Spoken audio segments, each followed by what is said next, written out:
আসসালামু আলাইকুম সুপ্রিয় শিক্ষার্থী বন্ধুরা, এডুকেশন ফাইবারের নতুন একটি ক্লাসে তোমাদেরকে স্বাগতম। আজকের ক্লাসে আমরা দেখব দ্বিতীয় অধ্যায় পদার্থের অবস্থা এটা নিয়ে।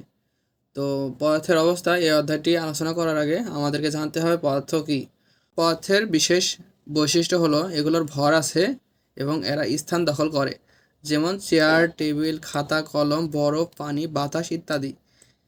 তাহলে কি এই যে চেয়ার, টেবিল, খাতা, কলম দেখছো, এগুলোর কি রয়েছে নির্দিষ্ট ভর আছে এবং এরা কি করে জায়গা দখল করে। তাহলে এরা সকলে হচ্ছে পদার্থ। একটি পদার্থ কঠিন, তরল, বায়বীয় এই তিন অবস্থাতেই থাকতে পারে। এই তিন অবস্থাতেই প্রত্যেক পদার্থের নিজস্ব কিছু ধর্ম ও বৈশিষ্ট্য দেখা যায়। এই বিষয়গুলোই এই অধ্যায়ে আলোচনা করা হবে। তাহলে এই অধ্যায়ে আলোচনার মূল বিষয় হচ্ছে পদার্থর বিষয়গুলো নিয়ে। তো চলো আমরা দেখি। এখানে দেখো 2.1 পদার্থ ও এর পদার্থের অবস্থা। এখানে দেখো যে সকল বা যে বস্তুর নির্দিষ্ট ভর আছে, জায়গা দখল করে, তাকে পদার্থ বলে। তাহলে পদার্থ কি? পদার্থ হচ্ছে যার নির্দিষ্ট ভর আছে এবং জায়গা দখল করবে, তারাই হচ্ছে পদার্থ।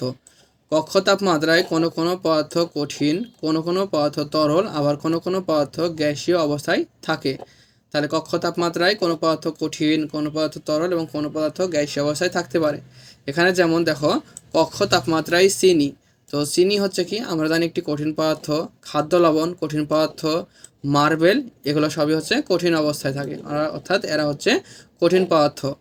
তারপর দেখো পানি, তেল, কেরোসিন ইত্যাদি তরল অবস্থায় এবং নাইট্রোজেন, অক্সিজেন, কার্বন ডাইঅক্সাইড ইত্যাদি গ্যাসীয় অবস্থায় থাকে। তাহলে এখানে কক্ষ তাপমাত্রায় চিনি, খাদ্য লবণ, মার্বেল ইত্যাদি হলো কঠিন পদার্থ। এবং এখানে দেখো পানি, তেল, কেরোসিন এগুলো হচ্ছে তরল পদার্থ এবং নাইট্রোজেন, অক্সিজেন, কার্বন ডাইঅক্সাইড ইত্যাদি হচ্ছে গ্যাসীয় পদার্থ। এখানে দেখো তাপমাত্রা পরিবর্তন করে একই পদার্থকে কঠিন, তরল এবং গ্যাসীয় অবস্থায় রূপান্তর করা যায়। এখানে বলছে কি যে সকল পদার্থ কঠিন, এরকম কিছু কিছু পদার্থ রয়েছে যাকে তাপ প্রদান করে আমরা কঠিন পদার্থ থেকে তরল পদার্থ এবং তরল পদার্থ থেকে বায়বীয় পদার্থে রূপান্তর করতে পারি। এখানে দেখো নিচে কঠিন, তরল ও গ্যাসীয় পদার্থের কিছু ধর্ম ও বৈশিষ্ট্য আলোচনা করা হলো। তাহলে নিচে আমরা 2.1.1 এখান থেকে কঠিন, তরল এবং বায়বীয় পদার্থ দেখব। এখানে একটি প্রশ্ন দেওয়া রয়েছে, দেখো তোমাদেরকে একটি প্রশ্ন করা হয়েছে, তাপমাত্রা পরিবর্তন করা হলে কঠিন পদার্থ তরল এবং গ্যাসীয় অবস্থা প্রাপ্ত হয়, উদাহরণ দাও। তাহলে একটি নির্দিষ্ট পদার্থ যাকে তাপ প্রদান করে কঠিন থেকে তরল এবং তরল থেকে বায়বীয় বা গ্যাসীয় অবস্থায় রূপান্তর করা যায় এরকম পদার্থের নাম বলতে বলছে। সাপোজ মনে করো এখানে হচ্ছে বরফ রয়েছে। বরফ তোমরা সকলেই দেখেছো। তো বরফ হচ্ছে কি? বরফ হচ্ছে একটি কঠিন অবস্থা। বরফকে যখন সাপোজ মনে করো এটা একটি বিকার, এই বিকারে অনেকগুলো কিছু বরফ রয়েছে। এখানে তোমরা যখন তাপ প্রদান করবে, এখানে তাপ প্রদান করার ফলে এই বরফগুলোর মধ্যবর্তী কি আন্তঃআণবিক আকর্ষণ শক্তি আস্তে আস্তে কমে যাবে। কমে গিয়ে বরফ থেকে একসময় কিসে পরিণত হবে? পানিতে পরিণত হবে। বরফ থেকে পানি, এই পানি হচ্ছে তরল অবস্থা। এবং এখানে যখন তোমরা আবার তাপ প্রয়োগ করবে তখন এদের মধ্যবর্তী আকর্ষণ শক্তি আরও কমতে থাকে এবং এক পর্যায়ে গিয়ে সেখানে কি হবে? সেটি বায়বীয় বা গ্যাসীয় অবস্থায় রূপান্তরিত হবে। এটা হচ্ছে মনে করো যে জলীয় বাষ্প। জলীয় বাষ্প।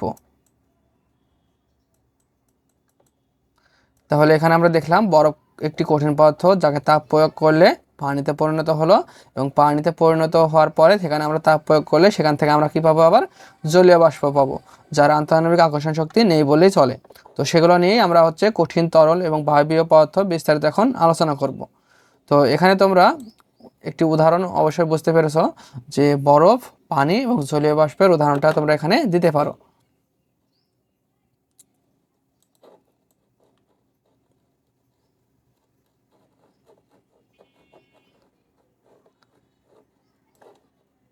এবার আমরা দেখব কঠিন পদার্থ।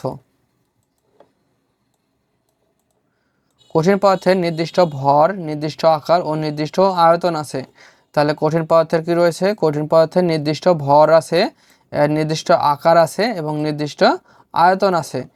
সব পদার্থের কণাগুলোর মধ্যে এক ধরনের আকর্ষণ বল থাকে। তাহলে পদার্থের কণাগুলোর মধ্যে কি থাকে? আকর্ষণ বল থাকে। এই আকর্ষণ বলকে বলা হয় আন্তঃকণা আকর্ষণ বলা হয়। এই বলকে কি বলা হয়? আন্তঃকণা আকর্ষণ বল। তাহলে আন্তঃকণা আকর্ষণ বল কাকে বলে? সকল পদার্থের মধ্যে এক ধরনের আকর্ষণ বল অনুভব করে অর্থাৎ সকল পদার্থের কণাগুলোর মধ্যে এক ধরনের কি করে আকর্ষণ বল অনুভব করে। এই আকর্ষণ বলকে আমরা বলতে পারি আন্তঃকণা আকর্ষণ বল। কঠিন পদার্থের কণাগুলোর মধ্যে আন্তঃকণা আকর্ষণ বল সবচেয়ে বেশি থাকে। এখানে দেখো আমি একটু চিত্রের মাধ্যমে তোমাদেরকে বুঝিয়ে দিই। সাপোজ মনে করো এখানে একটি বিকার আছে, এখানে কঠিন পদার্থ রয়েছে। সাপোজ মনে করো কি রয়েছে, বরফ। কি রয়েছে এখানে, বরফ রয়েছে। তো এই কঠিন পদার্থগুলো কীভাবে থাকবে, কঠিন পদার্থের অণুগুলো অনেক কাছাকাছি থাকবে।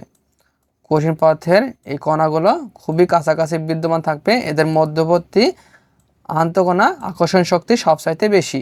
একটি কণা থেকে অন্য একটি কণার আকর্ষণ শক্তি অনেক বেশি, কারণ এদের মধ্যবর্তী অর্থাৎ একটি কণা থেকে অপর আরেকটি কণার মধ্যবর্তী ফাঁকা জায়গা নেই বললেই চলে। এখানে দেখো এই কারণে কঠিন পদার্থের কণাগুলো খুব কাছাকাছি এবং নির্দিষ্ট অবস্থানে থাকে। এদের মধ্যে কি আকর্ষণ শক্তি অনেক বেশি, সেহেতু কণাগুলো খুবই কাছাকাছি অবস্থান করে। এদের কণাগুলোর মধ্যবর্তী ফাঁকা জায়গা নেই বললেই চলে। এখানে দেখো ফলে কঠিন পদার্থের নির্দিষ্ট আকার আছে, তাহলে বলতে পারছি এখানে কঠিন পদার্থের নির্দিষ্ট আকার আছে। কঠিন পদার্থের উপর চাপ প্রয়োগ করলে এরা সংকুচিত হয় না। কারণ কি, আমি আগেই বললাম কঠিন পদার্থের অণুগুলো বা পরমাণুগুলো খুবই কাছাকাছি অবস্থান করে, সেহেতু এদের মধ্যবর্তী ফাঁকা জায়গা নেই বললেই চলে। সেহেতু চাপ প্রয়োগ করার ফলে এরা আর কাছাকাছি আসার কোনো সম্ভাবনা নেই, কারণ এদের মধ্যে এমনিতেই কোনো ফাঁকা জায়গা নেই। ফাঁকা জায়গা যদি থাকতো তাহলে চাপ প্রয়োগ করার ফলে তারা আরও কাছাকাছি আসতো, কিন্তু এরা এমনভাবে থাকে যাদের মধ্যবর্তী কোনো ফাঁকা জায়গা নেই, সেহেতু এখানে কি চাপে এরা সংকুচিত হয় না। আশা করি তোমরা এটি বুঝতে পেরেছো। আবার দেখো তাপমাত্রা বাড়ালে কঠিন পদার্থের আয়তন খুব কম পরিমাণে বৃদ্ধি পায়। এখানে তাপমাত্রা বাড়ালে এর আয়তন বাড়বে না। এখানে দেখো কঠিন পদার্থের কণাগুলো চলাচল বা স্থান ত্যাগ করতে পারে না, তবে নিজস্ব স্থানে কম্পন সৃষ্টি করতে পারে। তাহলে এবার আমরা দেখলাম কি, তাপমাত্রা যদি আমরা বৃদ্ধি করি তাহলে কঠিন পদার্থের আয়তনগুলো খুব কম পরিমাণে বৃদ্ধি পাবে। কারণ হচ্ছে কি, এরা নিজস্ব স্থানেই কম্পন সৃষ্টি করবে, এক জায়গা থেকেই কম্পন সৃষ্টি করবে। এবার দেখবো তরল। সাপোজ মনে করো যে কঠিন বরফের পরে এবার মনে করো যে পানি।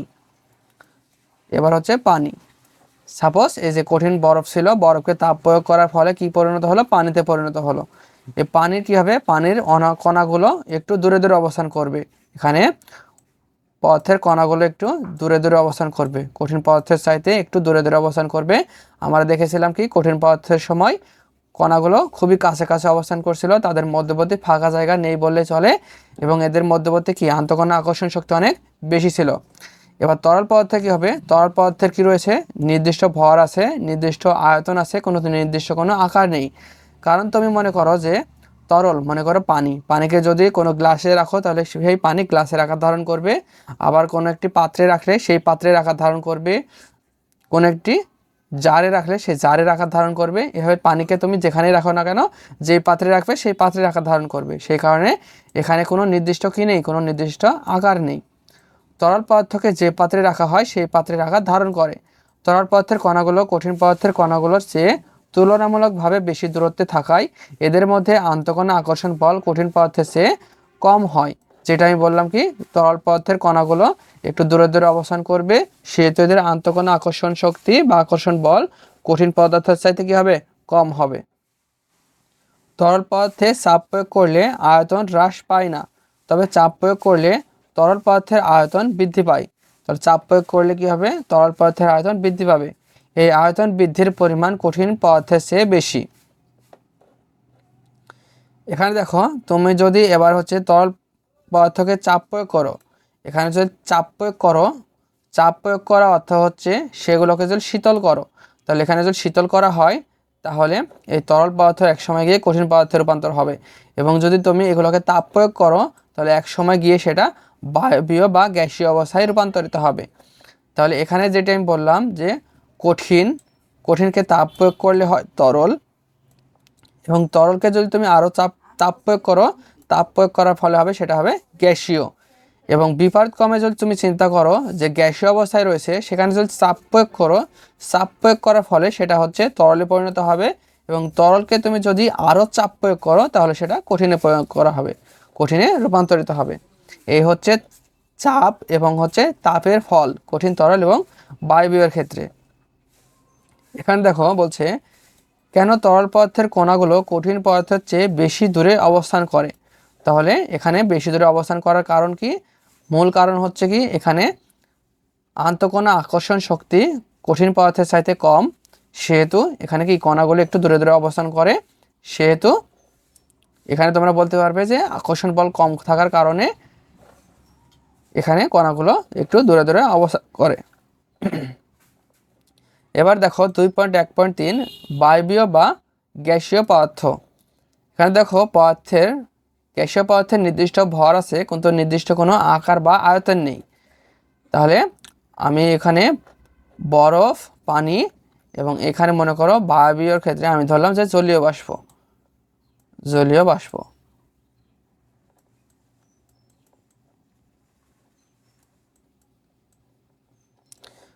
বাষ্প কি এটা হচ্ছে বায়বীয় বা গ্যাসীয়, যার কণাগুলো খুবই দূরে দূরে অবস্থান করবে, খুবই দূরে দূরে অবস্থান করবে।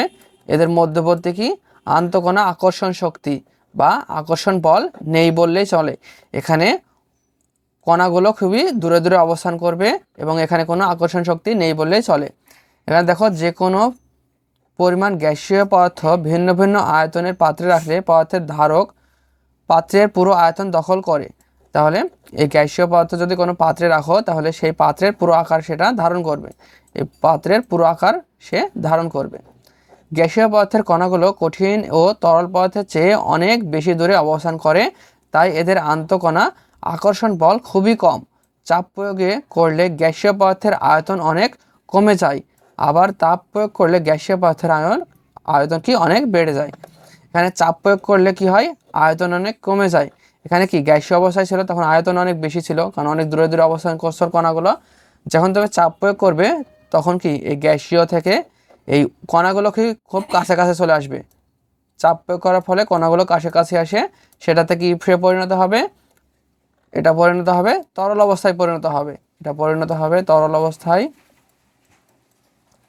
এবং তুমি যদি আরও চাপ প্রয়োগ করো, এখানে আমরা কি প্রয়োগ করছি, চাপ, এবং আরও চাপ প্রয়োগ করলে সেটা এক পর্যায়ে কঠিন অবস্থায় গিয়ে রূপান্তর হবে, কঠিন অবস্থায় রূপান্তর হবে, এই যে কঠিন অবস্থায় রূপান্তর হয়ে যাবে। তাহলে আমরা এখানে মূল কঠিন, তরল এবং বায়বীয় অবস্থায় ধারণা বলতে পারি কি কঠিন পদার্থের নির্দিষ্ট ভর আছে, আকার আছে, আয়তন আছে। কঠিন পদার্থের কণাগুলো কি খুবই কাছাকাছি অবস্থান করে, এদের মধ্যবর্তী আকর্ষণ শক্তি সবচাইতে বেশি এবং কণাগুলোর মধ্যবর্তী ফাঁকা জায়গা নেই বললেই চলে। এবং তরল পদার্থ হচ্ছে কি কণাগুলোর মধ্যবর্তী আকর্ষণ বল কঠিন পদার্থের চাইতে কি কম, কারণ হচ্ছে এখানে অণুপরমাণুগুলো বা পদার্থের কণাগুলো একটু দূরে দূরে অবস্থান করে। এবার গ্যাসীয় পদার্থের ক্ষেত্রে কণাগুলো খুবই দূরে দূরে অবস্থান করবে এবং এদের মধ্যবর্তী আন্তঃআণবিক আকর্ষণ বল নেই বললেই চলে, থাকলেও খুবই কম। এবং বিষয় হচ্ছে কি কঠিন পদার্থকে তুমি তাপ প্রয়োগ করলে কঠিন থেকে তরলে পরিণত হবে, এটা হচ্ছে তাপ প্রয়োগ করার ফলে কঠিন থেকে তরলে যাবে এবং তরল পদার্থকে আরও যদি তাপ প্রয়োগ করো তাহলে গ্যাসীয় অবস্থায় পরিণত হবে। এবং গ্যাসীয় অবস্থায় গিয়ে তুমি যদি চাপ প্রয়োগ করো, এই যে চাপ প্রয়োগ করার ফলে গ্যাসীয় পদার্থ থেকে কি হবে, তরল পদার্থে রূপান্তর হবে এবং তরল পদার্থকে যদি চাপ প্রয়োগ করো তাহলে সেটা কঠিন অবস্থায় রূপান্তরিত হবে। তো আশা করি তোমরা বিষয়গুলো ক্লিয়ার, এই ধারণাটা ভালোভাবে মনে রাখবা, তাহলে পরবর্তীতে গিয়ে তোমাদের এগুলোতে আর কোনো সমস্যা হবে না। তাহলে এই গেল কঠিন, তরল ও বায়বীয় পদার্থের বৈশিষ্ট্যগুলো। তো আজকের ভিডিওটি এই পর্যন্তই। পরবর্তী লেকচারে আমি কণার গতিতত্ত্ব 2.2 এখান থেকে বিস্তারিত আলোচনা শুরু করব। তো পরবর্তী ভিডিওটি দেখার আমন্ত্রণ জানিয়ে এই ভিডিওটি আমি এখানেই শেষ করছি।